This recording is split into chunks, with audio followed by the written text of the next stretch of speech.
Welcome to this presentation on the life and legacy of David Brainerd. Over the next few minutes, we will examine how his personal surrender, sacrificial service, and spiritual endurance shaped both his generation and future missions work. My goal is to draw practical lessons we can apply in our own callings today. Our session is divided into two parts. First, we will trace Brainerd's path of surrender and mission, looking at the decisions that redirected his life. Second, we will explore his spiritual endurance and lasting impact. As we move through each section, consider how conviction, discipline, and sacrifice interact in a life of purpose. In Part 1, we focus on Brainerd's path of surrender and mission.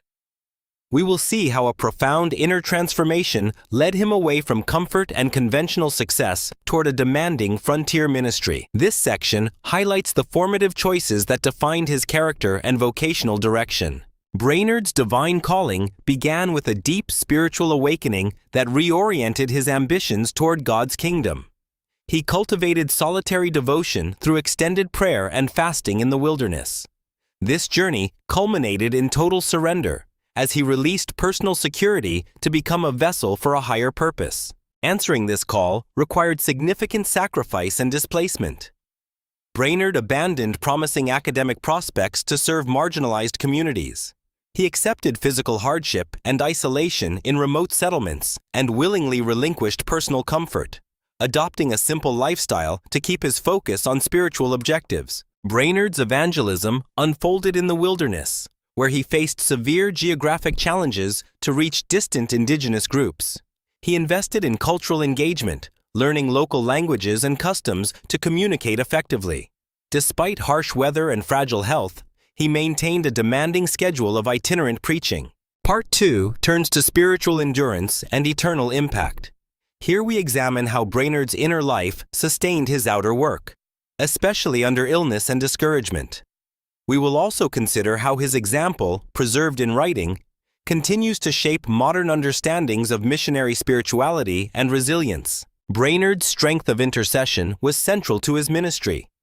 He practiced rigorous spiritual discipline, often withdrawing for extended private prayer despite poor health.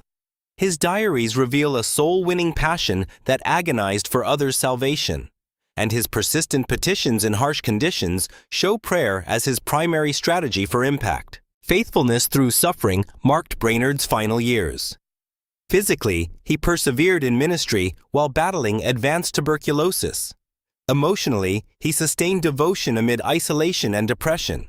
His unwavering commitment kept him at his post among Native Americans, modeling resilience when resources and strength were severely limited. Brainerd's glowing legacy extends far beyond his short life.